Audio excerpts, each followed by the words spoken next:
and welcome to the UCR Orchestra's Concert for Kids and Grown-Ups. My name is David, and I'll be coming out throughout the concert just to talk to you a little bit about the music you're going to hear, the instruments and musicians that are going to make that music for you. How many of you, so come down, I can see you a bit. Raise your hands if this is the first orchestra concert you've ever been to, any orchestra. Yeah, lots of folks.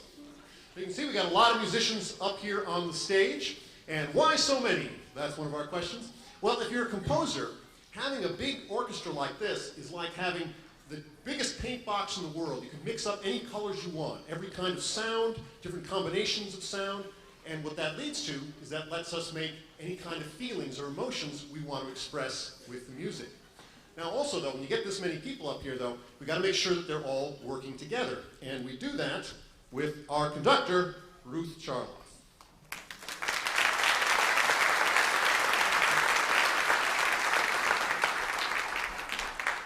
So Ruth, you have no instrument and you're in charge of the whole thing. Tell us a little about what the conductor does. What is it I'm doing up here other than looking like I'm having fun, which of course I am having. As Dave said, we have a lot of people up here, we have a lot of different instruments. They're all playing a little different music that all comes together to be the whole that you hear. And my job is to make it all happen together so that we can agree, for instance, on when do we start and when do we stop. And moreover, exactly how fast is this going to go? It's not just fast, but it's a particular exact degree of fastness. So part of what I do is get things started. And for instance, not only do I let everybody know when to start, but the way I do that can communicate exactly how fast it's going to go and also what it's going to sound like. Is the music going to be smooth and connected, like a lullaby maybe? Is it going to be all the notes separated and quicker, like in a march? How loud is it going to be? I can communicate that as well. And let me show you the way I do this, because I'm sure that you can read this language of gestures as well as the orchestra can. Imagine that I'm starting a piece and you think about whether you would play loud or soft, whether it would be connected or unconnected, and how fast it would go.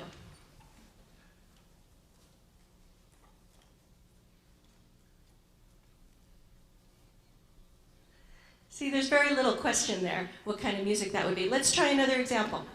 What would you do in response to this kind of a start? See, so that's basically all that I'm doing. There is one other big job I have up here, which is called cueing. And that lets different individual players know when it's time for them to do exactly what they have to do. Sometimes a player will drop out for a while because the instrument color that they have isn't needed by the composer for a few bars, and then when they come back in, they need to know that it's exactly the right place. Now, of course, they are very smart, and they do know that it's the right place, and we've practiced it, and we're all familiar with it, but it's still very helpful if I give them a gesture that says, now. And then they can come in with a lot of confidence, and considering that what they have to do is often quite tricky to pull off, anything I can do to help make that happen, all in a beautifully coordinated way, helps the performance, helps the musicians, and helps you. So that's basically my job in a nutshell.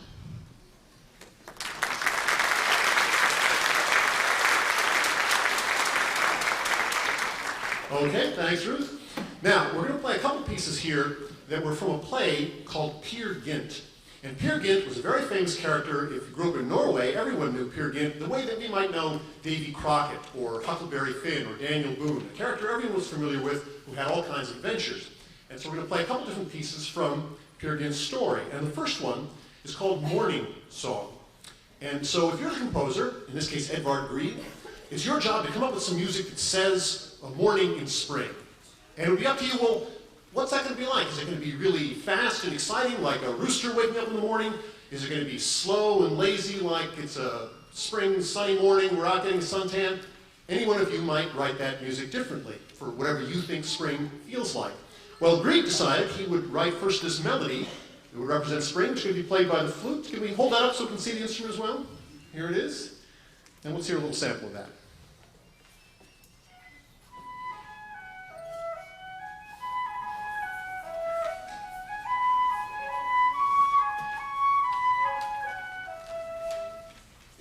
Wonderful.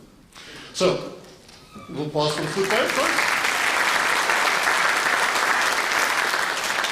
So he decided that would be his main theme for Morning, and listen to how that theme develops in the entire piece.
Now we're going to play a little more music from Peer Gynt, but this comes from a very sad part of the story.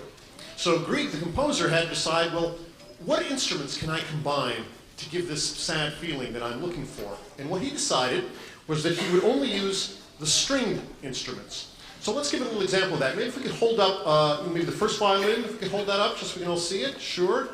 And a viola. There, keep it up. And a cello player, first cello maybe, just to show us there in the front, good. And right over here, the big bass. So you can see that these are all actually shaped very much the same. They're just very different sizes.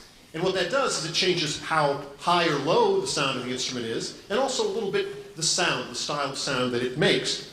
So for this section, Grieg wrote, we're going to show you a little bit about how each of these instruments combines in this piece. So first he wrote a melody, which will be played by the violins.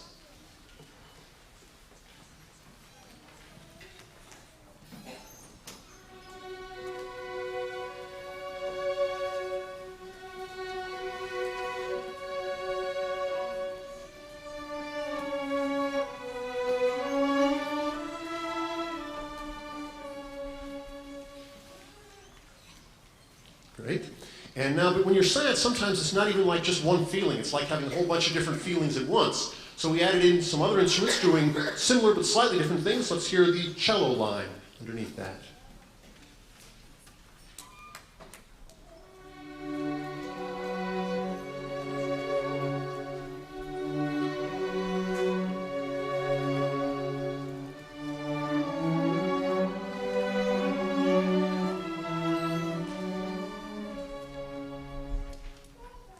Okay, the piece is coming along, but now he wants a rich foundation underneath that, the real basement of the sound underneath those two instruments, and we add the basses.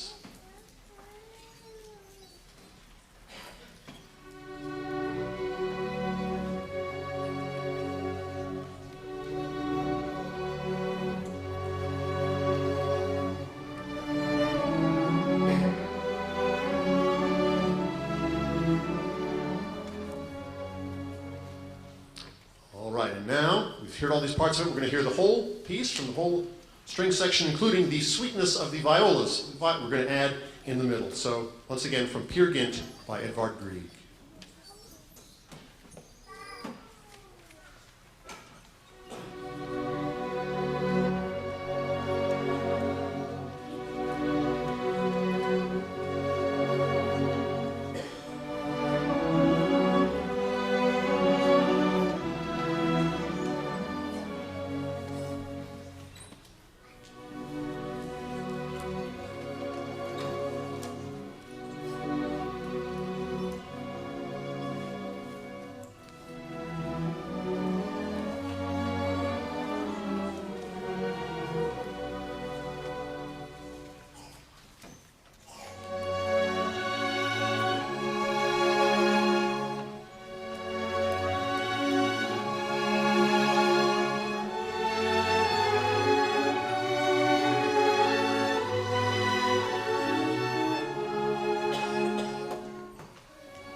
next piece of music from Peer Gynt is an Arabian dance. Now, the interesting thing about this, our composer, Edvard Grieg, was from Norway. As far as we know, he never went to Arabia in his life. But that's okay. I figure the guy who wrote the music for Star Wars never went to outer space. That's all right. He could imagine it, and if you can imagine it, you can try and express that thing that you see in your head through music, and that's what he did here. So this one, we're going to use all the strings again, and so here we go. This is Anitra's dance. Pierre meets a beautiful Arabian dancing girl, and here we go.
Okay, here's our last piece from Peer Gynt. This is the scary part of the story. He woke up in the morning, we had the sad things happen, we had the exciting dance from the beautiful Arab girl, but now he has to enter the hall of the Mountain King. And before we talk a little about the melody and trying to set up what would mean spring, well, we wanted to come up, Grieg wanted to come up with a theme that would say, that would run through the whole piece, that would be the hall of the Mountain King. And so he has the cellos and the basses play a certain rhythm and melody all the way through. Let's hear a little of that.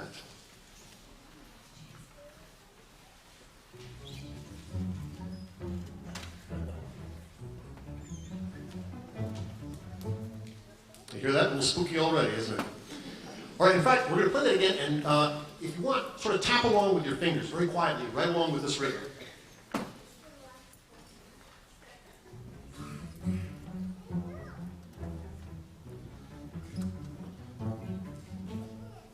Great. All right, we're going to go on and play the whole piece here. What happens is Pier has to go into the Hall of the Mountain King, and he's surrounded by all the trolls who live there, who are all very angry at him and run up and try and scare him. But Pier has to walk through and go and be brave and talk to the big man. And if you want, tap along very quietly. Don't make any noise, just tap along and see what happens to that rhythm as the piece goes on. The Hall of the Mountain King.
Hall of the Mountain King. That's a great one, isn't it?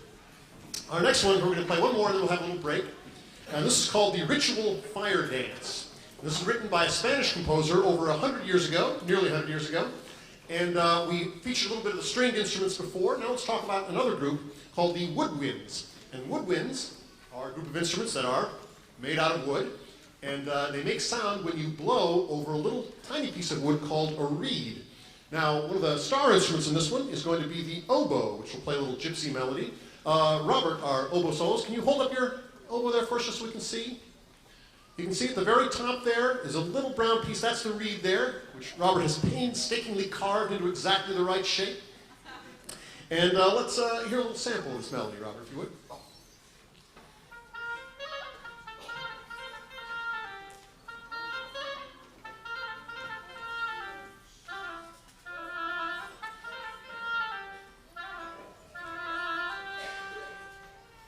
Great.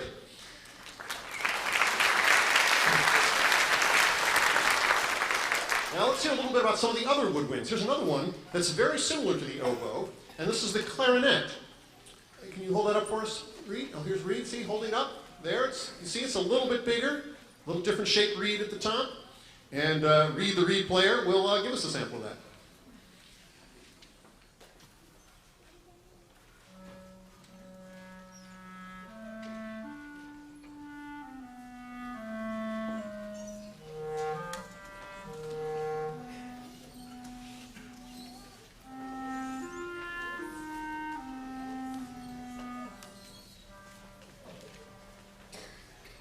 Very nice. Now you hear how that's just a little bit different than the oboe? Sometimes people confuse the two, but they're actually different. So let's go on. Now the oboe is a woodwind, right? And you thought about this high. Then somebody had the idea, well, what if we wanted a deeper woodwind sound? What if we took that thing and stretched it out? Well, the answer, you'll find out right here, and it's the bassoon, which Betty is holding here. See? Funny looking thing, isn't it? But it has a very neat sound like this.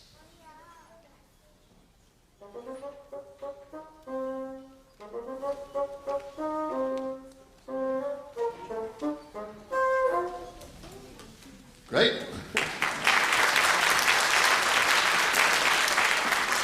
All right, that's what you get if you stretch out the clarinet and make a new instrument. But they weren't done there. What happens if you stretch out the bassoon and make an even bigger instrument? Well, you get something called the contrabassoon, which Bob is holding up. And a very imposing piece of hardware it is, isn't it? Let's hear that one.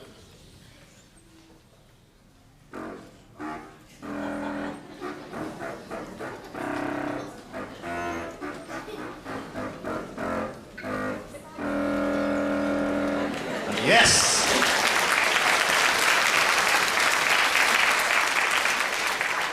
All right, now you're going to hear all of those woodwinds playing in our next piece. And this piece is a ghost story. A ghost is haunting the town, and as everyone in Spain knows at this time, the way to get rid of a ghost is through a ritual fire dance.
Okay, everybody?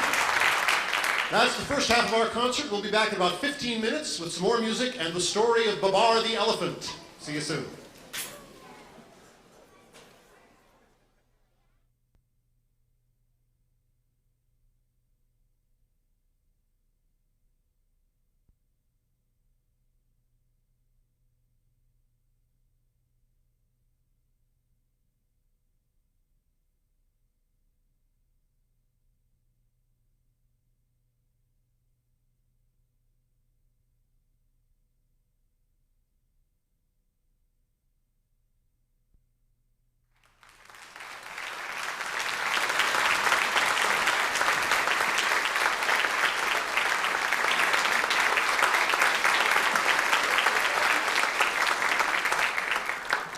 Okay, our next piece is an overture.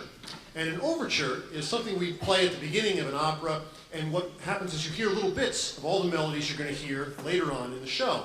It's sort of like if you see an ad for a movie on TV. You see an ad for the movie, we're going to see little bits of all the things that happen in the movie so you can get a sense of, is this a scary movie, is this a funny movie, is it a love story, what kind of thing you're going to see. And this is the overture to The Barber of Seville. And The Barber of Seville, that story is kind of all these wrapped up into one. So we have a lot of lovers running around disguising themselves as other people. We have a lot of foolish people trying to stop them. We have scary parts. We have all kinds of things happening in this story. Now, among the melodies you're going to hear in this is a very famous one that's been used in all kinds of things, in movies, in commercials, even by such illustrious stars as Bugs Bunny have played this very melody, so you'll recognize it. The overture to The Barber of Seville.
was the Overture to the Barber of Seville.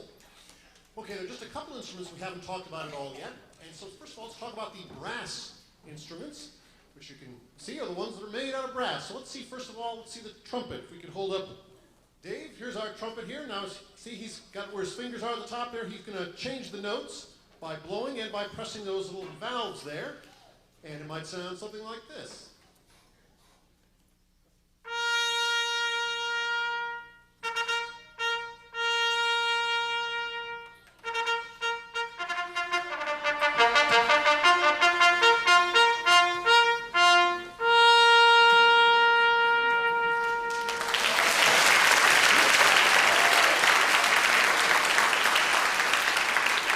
Go, Dave. All right. The trumpet, great for those bright sounds, trumpet fanfares and calls and so forth. If we want a slightly mellower sound, we might go to the French horn. Here, let's hold that up. She gets applause just for holding it up. Pretty good. Now, you can see the French horn here. Hold it up again just a second, if you would. See, it's got all this tubing in it. Now, if we unwrap that, that might be 20 feet long, but then she'd have to have somebody standing next to her just to hold it for her. So we rolled it up so she can play it all by herself. And here's Erin on the French horn.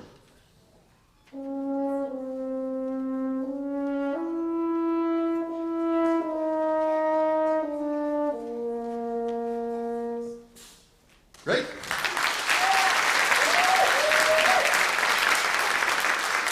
And now, a completely different kind of instrument, the trombone, which Brian is going to hold up for us. First, we can all see it.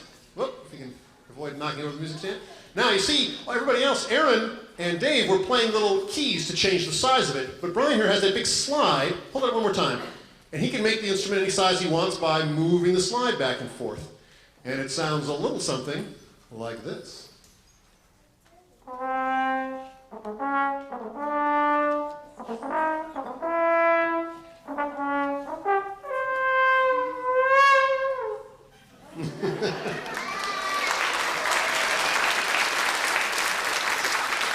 You see that little bit at the end, that's something you can only do on the trombone, where you can go around, play every note in between and so forth. A little glissando, we call that. And now, we come to the big daddy of the brass family, though, and that's the tuba with Larry at the back. Larry, my God! Larry himself, made of iron, as you can see, able to lift up the tuba. And he'll play something like this.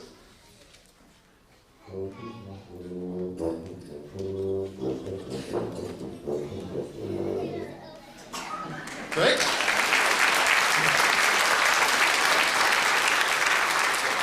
After the show, we have a big fight between him and the contrabassoon, who's really the big low thing. All right, so that's the brass instruments. Now, another group we haven't talked about is the percussion. And over here with Jason, here's our percussionist here. Now, we've got a whole different set of stuff. Let's play them first one at a time, and then we'll do the big medley. So we have, let's show us one at a time. We got some cymbals there. Oh, there's the cymbals, great. Some timpani. Great, the big timpani drums. How about the glockenspiel? Oh, we have the glockenspiel over there. All right, well, tell me, what would you like to play, Jason? How about the snare drum? Great. Now, we've got all these different instruments that are going to be used in this piece, but as you can see, we only have one player, and that's Jason. So during this number, Jason's going to be racing about, flipping up different mallets, playing different instruments, a little something like this.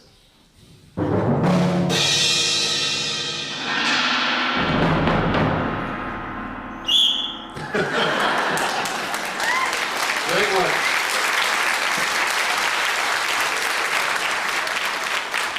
And finally, we have an instrument that looks like it might be made out of brass, but it's actually not. It's our harp, and this is Ellie. Now, this is sound completely different than all the other instruments, especially when we want that dreamy sort of quality. We look to Ellie.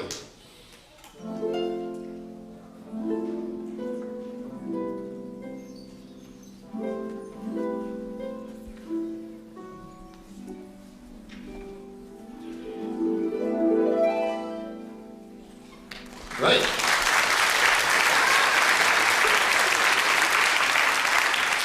Okay, now the last number on our concert is the tale of Babar the elephant. So we have to introduce a very important new instrument, the storyteller. And please welcome our storyteller, Renee Colomb.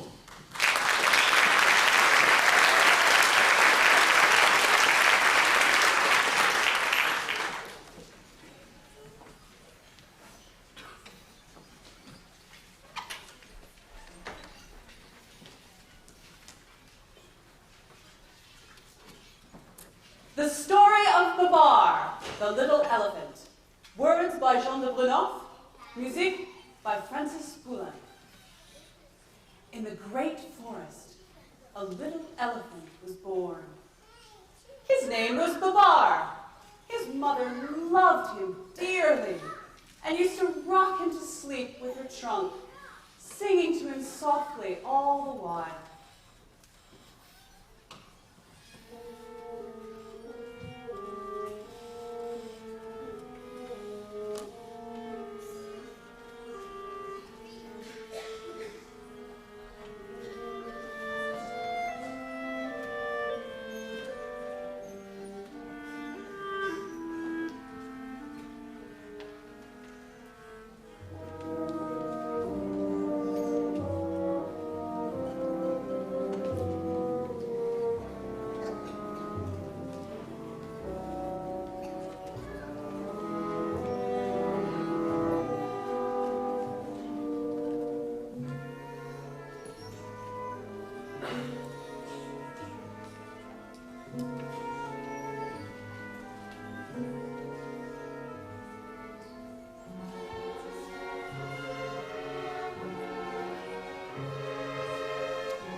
Babar grew fast.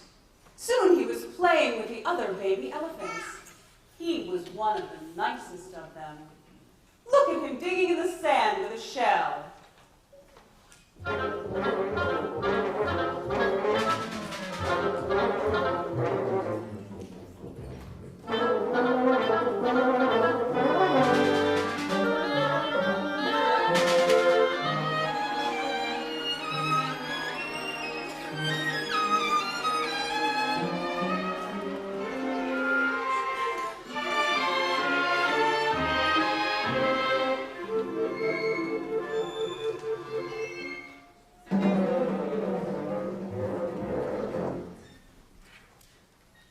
One day, Babar was having a lovely ride on his mother's back.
Suddenly, a cruel hunter, hiding behind a bush, shot at them.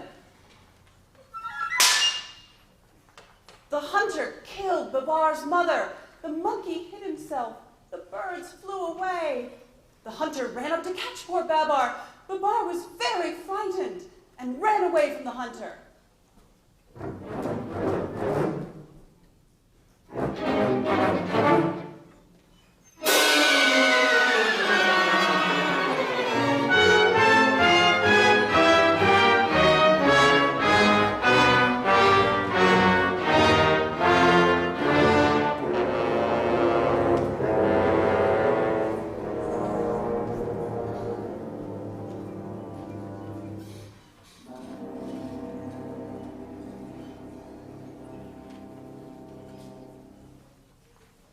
after some days, tired and footsore, he came to a town.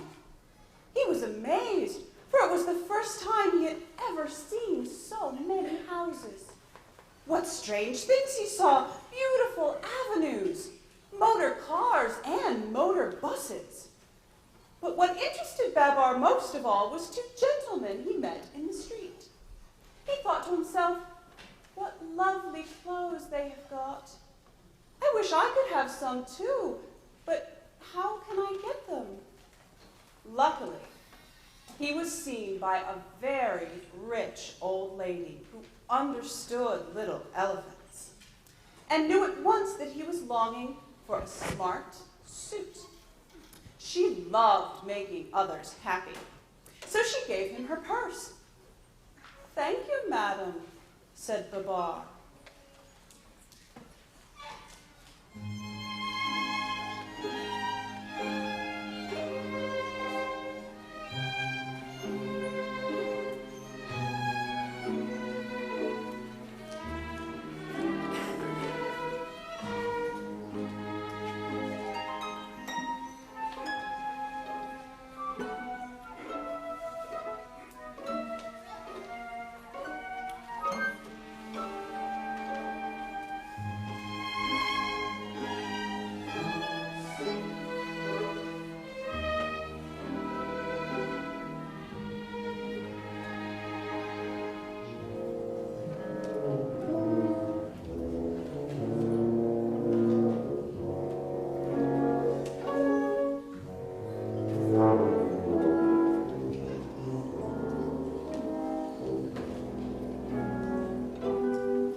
Now, Babar made his home in the old lady's house.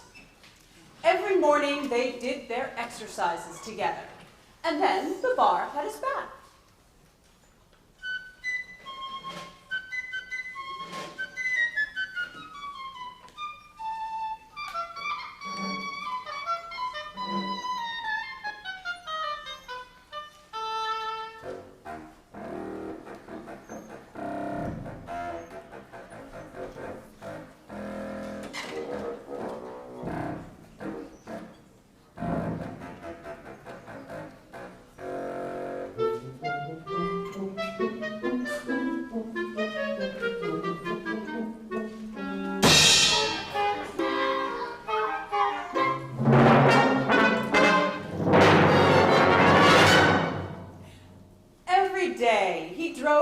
In the car the old lady had bought him.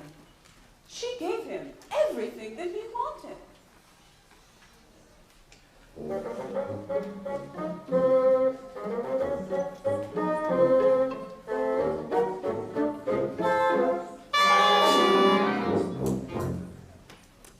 And yet, Babar was not altogether happy. He could no longer play about in the great forest with his little cousins or his friends the monkeys.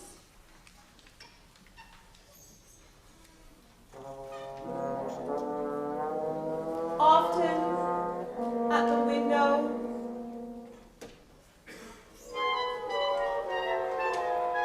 he dreamed of his childhood. And when he thought about his dear mother, he used to cry.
2 years passed by. One day, he was out for a walk when he met 2 little elephants with no clothes on. "Why, here are Arthur and Celeste, my 2 little cousins," he cried in amazement to the old lady. The bar hugged Arthur and Celeste and took them to buy some lovely clothes.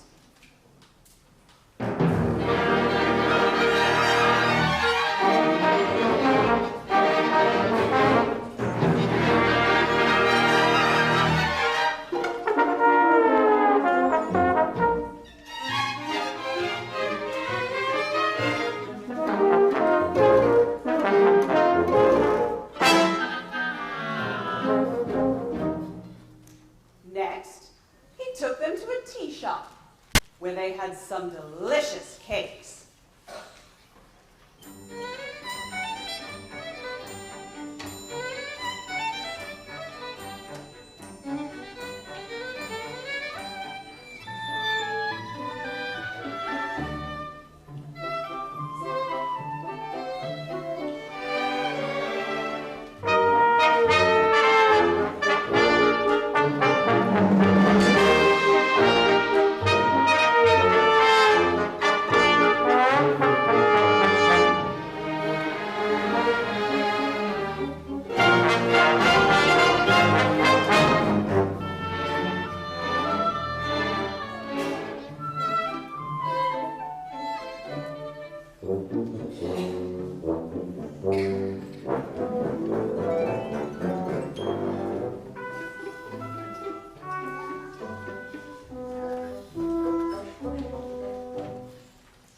Meanwhile, in the great forest, all the elephants were searching for Arthur and Celeste, and their mothers were growing more and more anxious.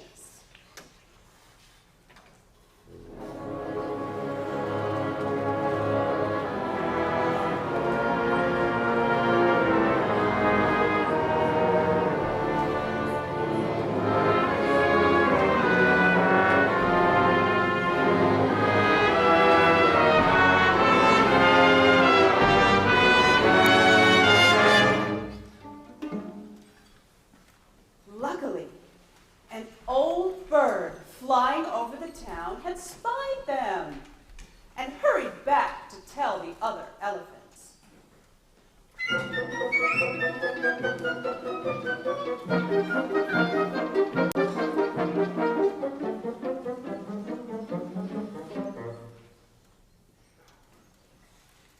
The mothers went to the town to fetch Arthur and Celeste. They were very glad when they found them, but they scolded them all the same for having run away.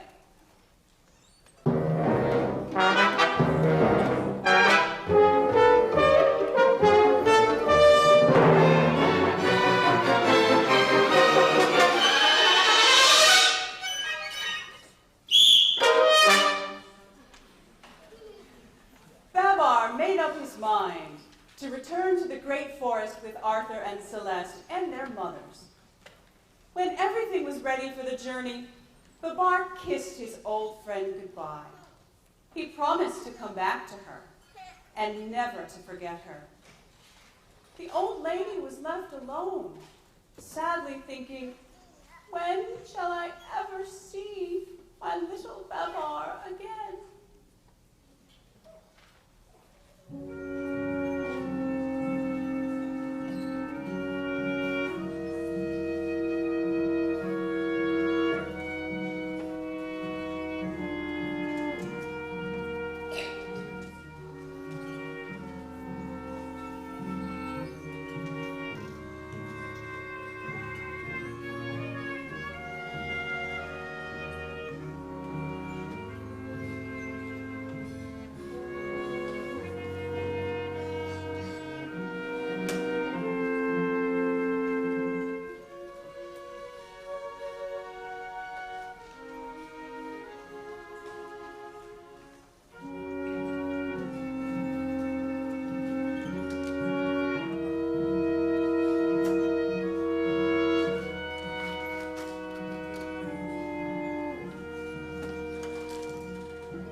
they went.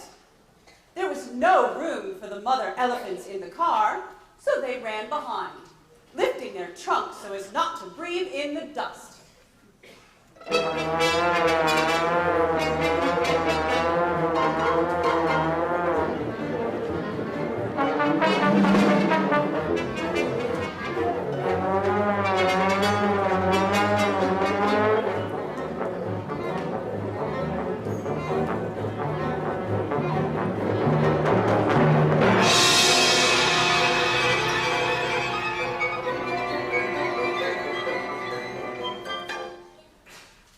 Alas, that very day, the king of the elephants, during his walk, had eaten a bad mushroom.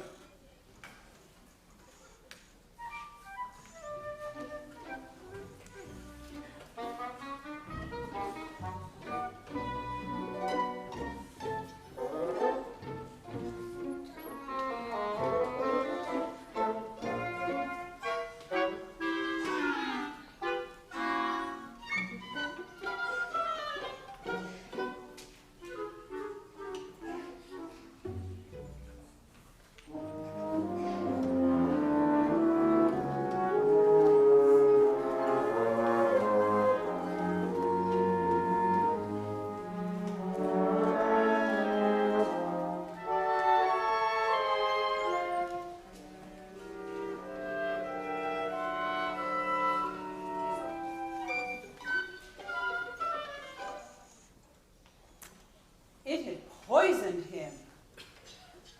He had been very, very ill.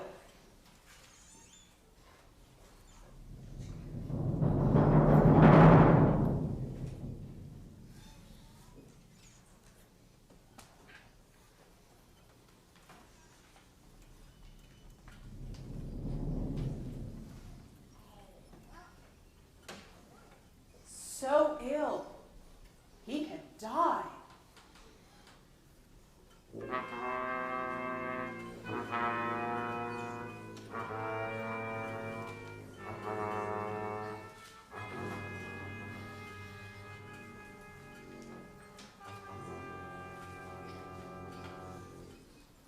It was a great misfortune. After his funeral, the oldest elephants met together to choose a new king. Just at that moment, they heard a noise and turned around. What a wonderful sight they saw! It was Babar arriving in his car, with all the elephants running and shouting, "Here they are! Here they are! They have come back! Hello, Babar! Hello, Arthur! Hello, Celeste! What lovely clothes! What a beautiful car!" Then Cornelius, the oldest of the elephants, said in his quavering voice, "My dear friends, we must have a new king. Why not choose Babar? He has come back from the town, where he has lived among men and learned much. Let us offer him the crown." All the elephants thought that Cornelius had spoken wisely and listened eagerly to hear what Babar would say. "I thank you all," said Babar, "but before accepting the crown, I must tell you that on our journey in the car, Celeste and I got engaged to be married. If I become your king, she will be your queen." "Long live Queen Celeste! Long live King Babar!" the elephants shouted with one voice. And that is how Babar became king!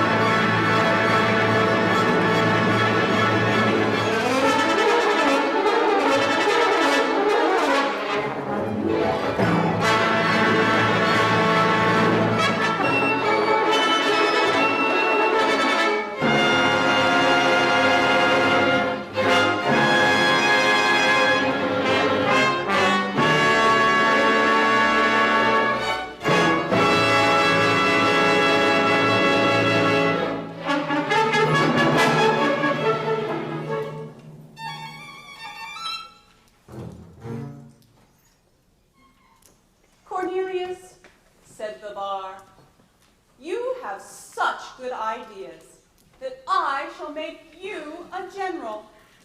And when I get my crown, I will give you my hat.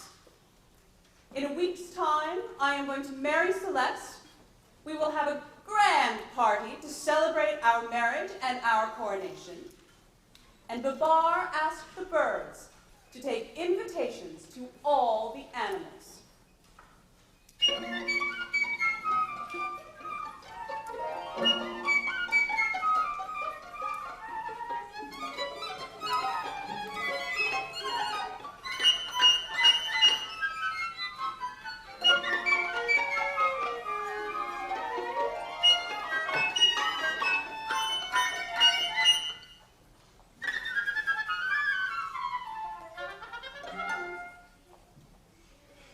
The guests begin to arrive.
After the wedding and the coronation, everyone danced merrily.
guests had gone home very pleased, but very tired after so much dancing.